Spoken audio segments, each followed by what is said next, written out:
Queridos amigos e amigas do exterior, a finais deste 2025 quero, como xa ven sendo costume, mandaros unha mensaxe de afecto e recoñecemento dende aquí, dende Galicia.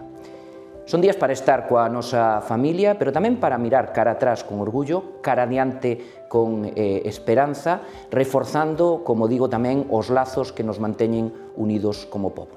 Neste ano 2025 celebramos o 75 aniversario do pasamento de Castelao, unha figura clave no recoñecemento da nosa identidade e da nosa cultura, tanto no noso territorio como fora del.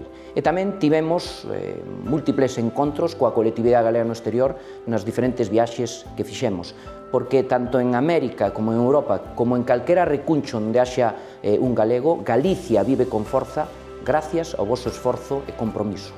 Sodes a proba de que a galeguidade non entende de fronteiras, senón de corazóns que latexan ao ritmo da nosa terra. Decía Castelao que se aínda somos galegos é por obra e graza dos galegos que tiveron que emigrar.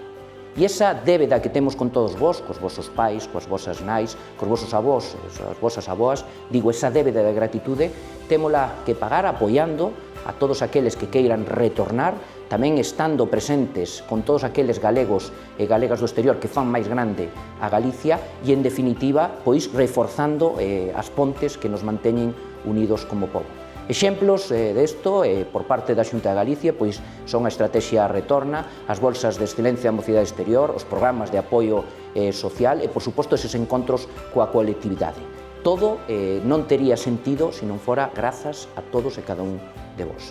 Por lo tanto, eu remato xa desesándovos que este Nadal vos traia paz, saúde e alegría, e que o 2026 sexa un ano cheo de oportunidades e reencontros. Galicia estará sempre aquí, esperándoos coa mesma forza de sempre. Bo Nadal e feliz Ano Novo.